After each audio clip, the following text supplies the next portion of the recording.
Hello, crafty friends. This is Anya General with Ink, Paper, Scissors. Today's video is all about creating quick, stunning cards with one of my favorite secret tricks, pet tape and washi tape. These two tools are total game changers when it comes to making beautiful cards in no time. Why? Because they equal instant ephemera. And not just any kind. This tape features detailed, high-quality artwork that's ready to use straight from the roll. Now, this isn't your everyday washi or PET tape. Keep watching because I'll be sharing several absolutely gorgeous rolls of PET tape that really impressed me. I wasn't quite sure what to expect at first, but as soon as I opened them, I was blown away. The image quality is fantastic, the colors are vibrant, and the adhesion is excellent. As soon as I saw them, I actually paused the project I was working on so I could dive in and start making cards right away. And here's a little bonus. The Washi Tape Shop gave me a 10% off coupon to share with all of you. I've linked their shop using my affiliate link below, and you can use my coupon code to save 10% on your order. Plus, they offer free worldwide shipping on orders over $30, which is a great opportunity to give their products a try without breaking the bank. In this video, I'll walk you through the differences between PET tape and washi tape, share several creative techniques you can use with them, and show you how I made 17 gorgeous cards. All of them quick and easy, thanks to the ready-to-use images. Let's jump in. First, let me show you all of the beautiful washi and PET tapes I received. We're starting with the pink velvet washi tape. The colors in this one are absolutely stunning. Soft pinks, warm corals, and lush florals that immediately caught my eye. Next is the pink velvet PET tape, which features the same artwork but in a different format. The difference between washi and PET is subtle at first glance, but I'll show you shortly how they behave differently on paper. It's really helpful to see them side by side to decide which finish works best for your project. Most of the tapes I'm sharing today are pre-cut, which means the images are already die-cut and peel off like stickers, making them incredibly easy and fast to use. The Washi Tape Shop does still offer some of their older styles that are full image rolls, where you'll need to fussy cut the designs yourself. But don't worry, it's always clearly marked. If the product title says pre-cut, it's very likely to be a sticker-style tape, and you can always confirm that in the description of the product. Next up is the Violet Veil PET tape, which is filled with dreamy lilac blossoms. This one is also in sticker format and is just gorgeous. Then we have an older tape called Blush PET tape. This roll is continuous and does not come pre-cut, but as you'll see later, I still used it easily on my cards, and it worked beautifully. Now for a couple of my personal favorites. The Woodland Pals PET tape is filled with sweet little forest critters, and the Squeaky Mischief PET tape features the most adorable little mice. Both sets of images were illustrated by Chris Loren, and if you're familiar with her work, you already know how whimsical and charming her style is. She's such a talented artist, and I absolutely loved using her critters on my cards. No coloring required. Next is a recent release called Rose Sonata PET tape. If you love music-themed cards or want something elegant and floral, this one is for you. And finally, another favorite of mine, Sweet Rose PET tape. You'll actually see this one in action a little later in the video. There's just so much variety in these tapes, and each one makes it so easy to build quick, polished cards that still feel really special. Okay, now let's take a closer look at the difference between washi tape and PET tape, especially how they appear on different types of cardstock. This part is really important if you're trying to decide which one is right for your project. Let's start with colored cardstock, because that's where the difference becomes most dramatic. When applied to colored cardstock, PET tape holds its color vibrantly and clearly. That's because PET tape is made from a clear, durable plastic material that allows the printed image to stand out, no matter what's underneath. It has a crisp, glossy finish and maintains the integrity of the artwork beautifully, even over darker backgrounds. Washi tape, on the other hand, is made from traditional Japanese paper, which is fibrous and slightly translucent. When you place it over colored cardstock, you'll notice a soft white halo or rim around the image. This isn't a flaw, it's just the nature of washi paper. It has a lovely matte finish and a softer look overall, which many people really love for its handmade feel. Now, when you place both types of tape on white cardstock, it becomes a lot harder to spot the difference. Both will look great, but you may still notice that PET tape has a slight glossy sheen, especially when tilted in the light, whereas the washi tape remains matte and more subtle. So how do you choose? It really comes down to personal preference and how you plan to use the tape. If you tend to work mostly with white backgrounds, either option will work beautifully. But if you want the flexibility to use your images on colored cardstock or even acetate, like I do in one of the cards later in this video, you may want to lean toward PET tape for that extra clarity and vibrancy. It's always great to have a mix of both in your stash depending on the effect you're going for. Now finally, let's get started on our cards. I started off with two super simple and elegant cards, perfect if you're short on time but still want to create something beautiful. I reached for the Rose Sonata PET tape and selected a few of the larger floral stickers to serve as my focal point. I simply peeled them off and adhered them directly onto my card panel. To add a little more visual interest and fill in the background, I picked a few of the smaller music note stickers from the same tape and placed them strategically around the main image.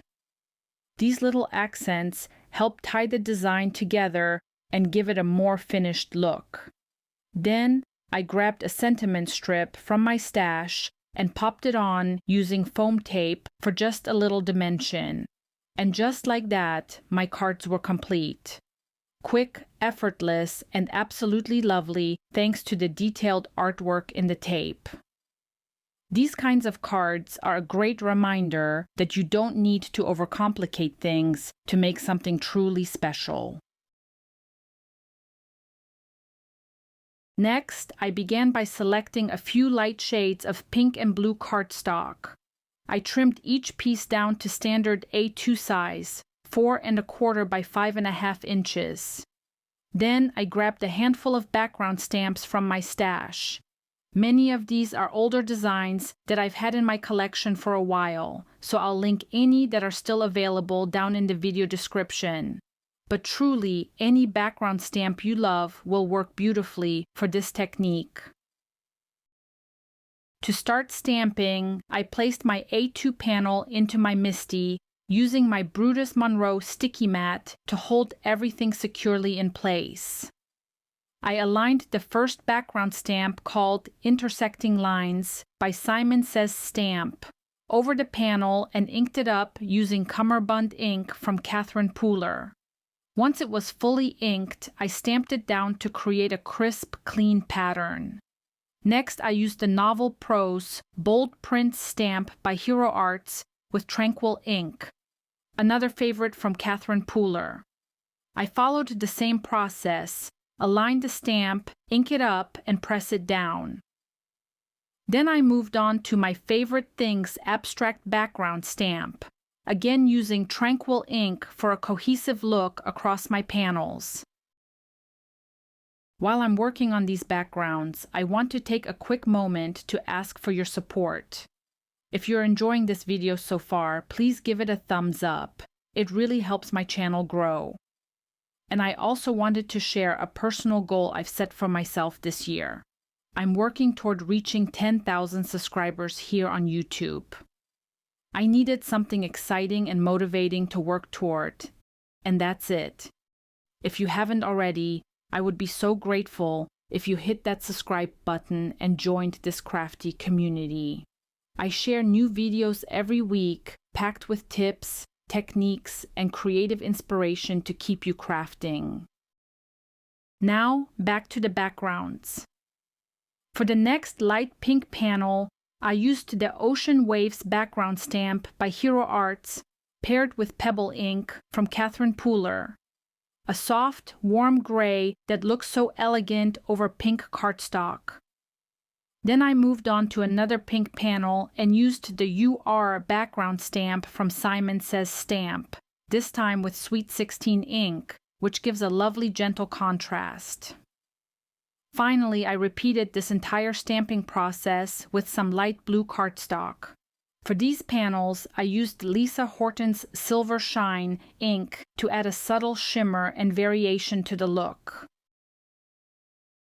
I continued building these backgrounds until I had a nice stack of patterned card panels ready to go. These are going to be the perfect foundation for the PET and washi tape ephemera we'll use to bring the cards to life. Next, I pick one of the background panels I just created and trim it down to 4 inches by 5 1/4 inches. This gives me that nice, clean 1/8 inch border all the way around when I adhere it to my A2 card base. Just enough to add a professional looking frame to the design. Then I pull out the Essential Modern Ovals die set by Spellbinders and select the 5th largest oval. I use this to die cut a piece of plain white cardstock. Any type of white cardstock works well here, since we won't be doing any inking on this piece. It's simply a base for our focal elements. Next, I grab my Infinity Circles by Hero Arts and choose a circle die that's about 3 inches in diameter.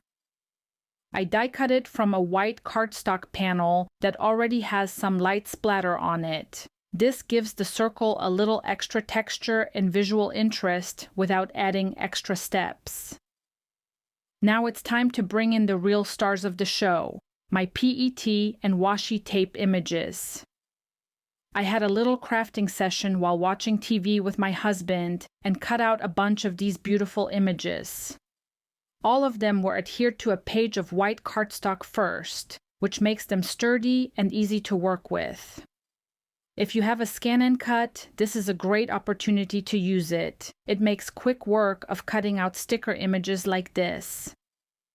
I actually considered using mine for this project, but truthfully, I find fussy cutting to be pretty relaxing, so I enjoyed spending some quiet time trimming them by hand. Whichever method you choose, manual cutting or electronic, rest assured, the tape holds firmly to the paper and doesn't peel or lift, which makes the entire process much easier. For this card, I choose a beautiful floral image and a bird from the pink velvet PET tape. I arrange them over my die-cut oval to create a soft, elegant focal point. To attach them, I use foam squares for dimension and add a tiny dab of glue to the foam. This gives me just a little bit of wiggle room so I can shift the pieces slightly if needed before they set completely in place. Next, I pick out a sentiment strip from my stash. I keep my pre-made sentiment strips organized by occasion in clear card sleeves, which makes it super easy to grab just what I need. If you're curious about this system, I actually have a YouTube short where I walk through how I store and organize my sentiment strips. I'll link it below in the video description in case you want to check it out.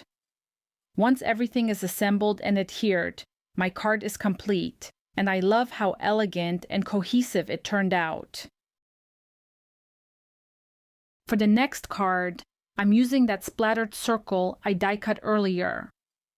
This time I'm reaching for the images from the Rose Sonata PET tape, which are full of romantic floral elements and soft musical notes. I'll let you sit back and watch the assembly process. It's really simple, but I'll pop back in if there are any tips or helpful insights to share along the way.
And that wraps up today's video. I hope you enjoyed seeing all the ways you can use PET and washi tape to create quick and stunning handmade cards. These tapes are such a fun and easy way to add instant ephemera to your projects, and I hope this gave you some ideas for using them in your own card making. If you found this video helpful or inspiring, please give it a thumbs up. It really helps my channel grow. And if you haven't already, I'd love for you to subscribe. I've set myself a goal to reach 10,000 subscribers by the end of the year, and your support means the world to me.